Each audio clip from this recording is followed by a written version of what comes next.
Hi, I'm Ruby Rose, and this is Glamour Unfiltered for June Pride issue.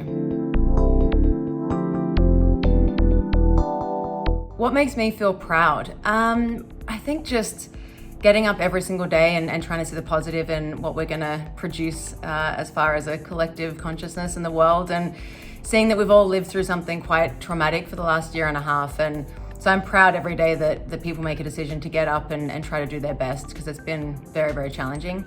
And what does Pride mean to me? Well, Pride Month, as far as the community, what it means to me is that, you know, Stonewall was a bit over 50 years ago. And to me, it represents the community in a position where their back was up against the wall and they had to make a decision to fight for the freedom that we have today, and they had to make a decision to live in their truth in a public way, in a time when really living in your truth privately was kind of the only way people could do it and feel safe. So for me, Pride is how far we've worked to get to where we are, how hard we've fought, and how far we have to go, and how far we have to keep going to keep that legacy alive of what people have done to get us to where we are today. I came out when I was 12 years old, which is quite young.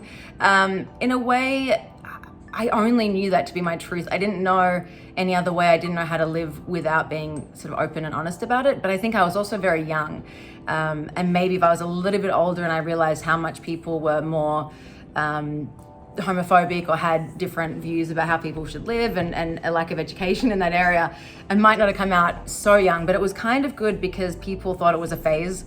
You know, it was sort of like, you're 12, it's a phase, and it didn't get taken as seriously. And then by the time everyone realized what that really meant, what being gay meant, what being with women meant, they'd kind of gotten used to the fact that was, they were like, oh, I guess she is gay. And I got bullied for it. I got, you know, tormented. I kind of felt like I got sort of crucified at school. And it was tough being basically the only gay person in that school. But at the same time, when I was getting ready to graduate, it's like the L Word came out and Queer as Folk came out and all these shows, and then everyone at school was gay. Everyone had a girlfriend and a boyfriend and I was like, I just missed the precipice, which just goes to show how important it is to have representation in the media.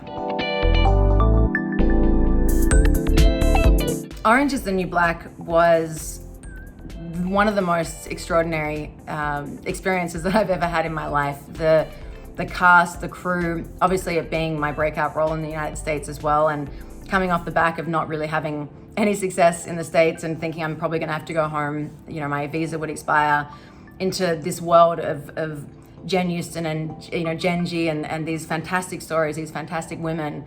And it blew up. It really, the show already blew up. I mean, the show was as big as it could be, but I mean, the season that I did, I didn't really, I couldn't have possibly foreseen that it would have been so well accepted by everyone and appreciated, and there'd be this sort of fanfare.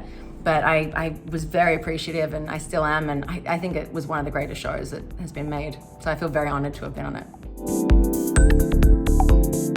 I mean, I feel like when it comes to giving advice to one's younger self, it's like I know too much now.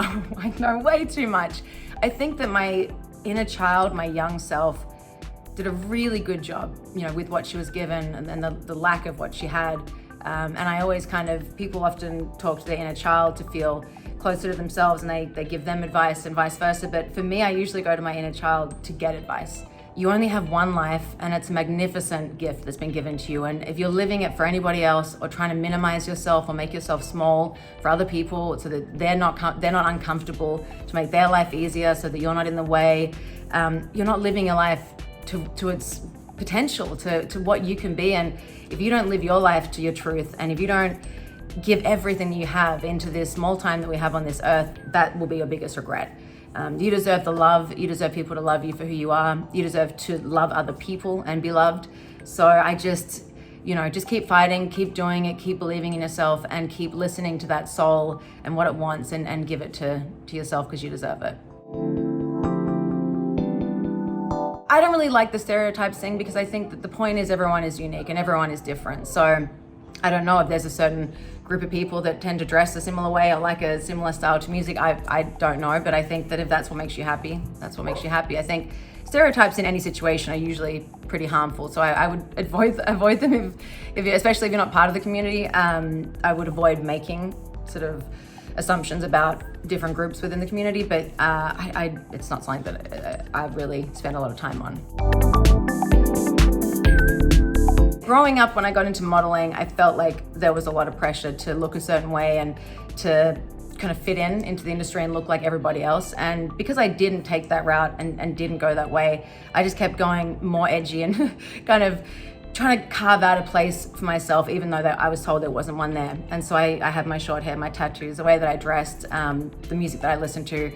And I found that I had my strength there. But as I started to get a little bit of success, then I started to feel more like, do I owe it to them, whoever them is? Do I owe it to the people that hired me for this to wear this dress? Do I owe it to this person to present myself in this way because maybe that's what they want? And so then it became grappling constantly, and I still do it all the time. Is this something that I want to do? Is this a general exploration of myself, in growth, or is this just me trying to appease other people? And I generally can notice it because I start to feel a little empty. I start to feel less inspired and charged and happy, and then I have to kind of take inventory and realize, what is my authentic self saying, and what have I outgrown, and what is coming for me? Social media is, well, it's here. Social media is social media. It's going to exist whether we like it or not. I think there's a tremendous amount of positives as far as community and being able to find people that you relate to, and having being able to make friends and having connection, which is obviously the sort of the main point of it, at least how it started.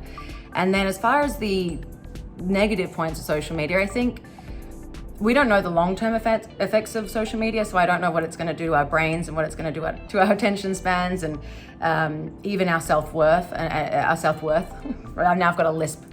But I think if we use it correctly and we take control of when it doesn't make us feel good, if you're scrolling through social media and you're not feeling good, you're feeling anxious, or like someone else has got this great life and you're not doing anything and you're depressed, or it's making you just want to crawl up and go back to bed, which it can do, then you need to sort of take that and twist it around and go, okay, that's not working for me.